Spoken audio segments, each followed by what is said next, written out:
Hello, and welcome to page 51 of Volume 2 of my graphic novel of comic strips titled Bound Earth. There's a couple of characters in this page that, the more I think about it, I understand where they came from in my subconscious. The two old people in the Muppets, the old hecklers that sit in the balcony. I really think that these two pterodactyls that are sitting and watching the events that unfold in this page, that's where they came from. Between those two guys and probably kind of a mix with the crows, or the vultures in the Jungle Book there at the end, when the guys that kind of mimic the Beatles, they're kind of like far out, man. And I think they're a combination of those two people, for the sake of the comic strip. That's where the inspiration for that came from. Drawing the page starts off just like normal, pencils, go back over them with pens and erase the pencils. I discovered that there's a kind of a blue pencil that you can do all your pencil work in at first, and then you can teach your printer to not read that color blue, that specific blue.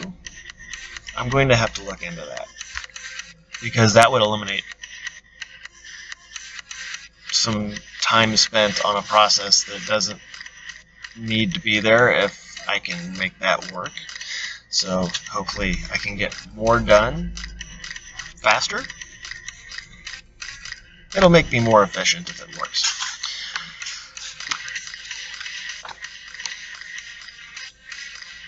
What I talk about in the written commentary is that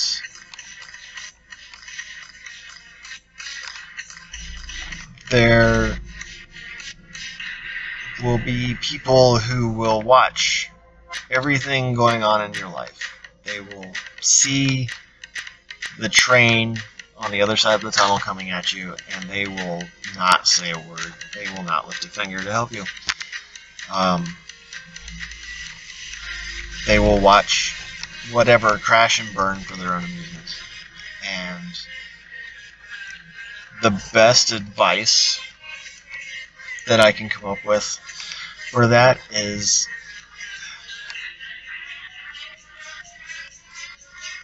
ignore them. They're not actively trying to hurt you, but they're also not actively trying to help you. And they're just sort of there from your perspective. Yes, it's aggravating that they could help you. It's aggravating that they could do things to benefit and to be decent people, but they're just there watching. You're a TV show for them, and your best bet is to just put your head down and do what you're going to do. Work on the things that you're going to work on. Blinders, they're in the stands. They don't count. I've heard football and basketball players and baseball players, sports players, get questioned about the people who are booing and in the stands and trying to mess them up. And I remember one guy specifically, and I could not begin to tell you what sport he was playing, but he looked at the reporter that asked him the question, and he said, "I'm on the field. I'm making a difference. I control the game.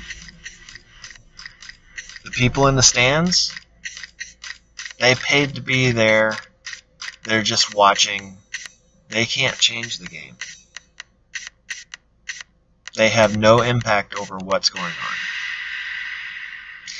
And I really think that that's how these types of people need to be treated. It's your life. You're in the game. You're making a difference, whether it's good or bad. They're just along for the ride.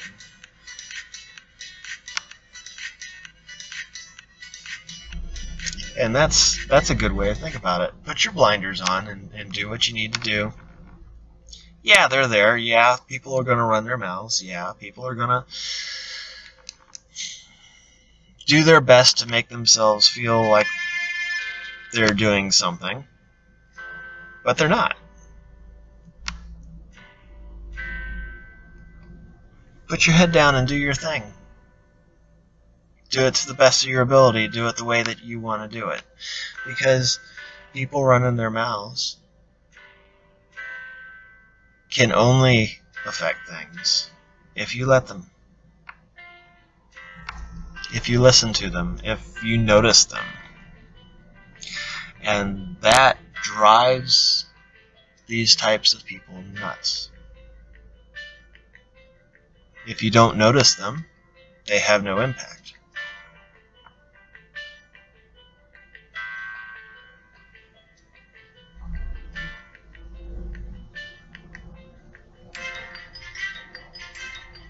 I think that's what I wanted to talk about with this. It's your game. You make the impact. You make the changes. You control it.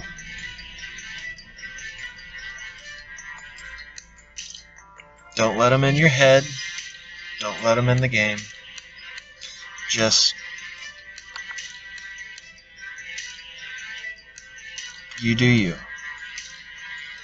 Now, if it comes to the point where somebody is actually getting involved and can actually impact what's going on and change the outcome of what's happening, then you need to start paying attention. But until that point, why give anybody else more power than they deserve, need, want? Well, not want. They want all the power.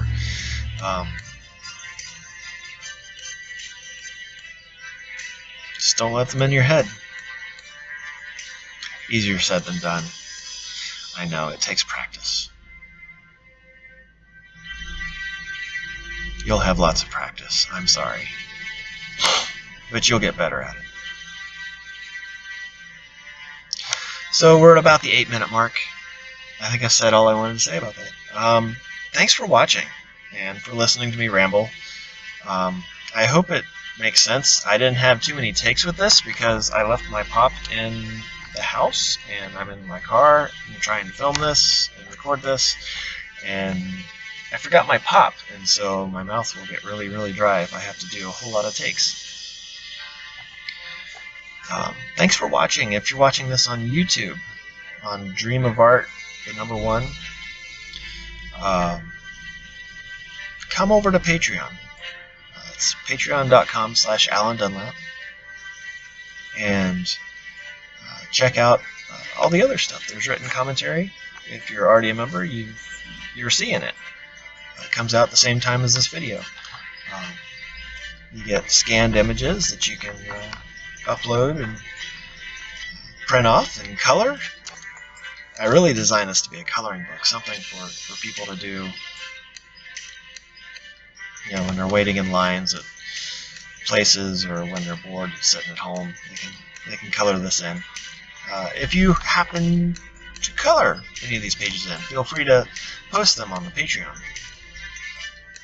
We'll share them around and show them off.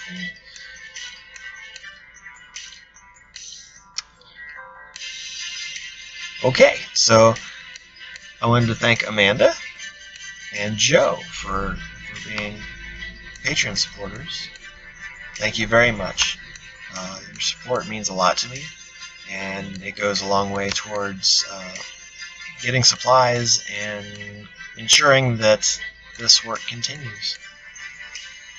Thank you so much for watching, and I'll talk to you next week.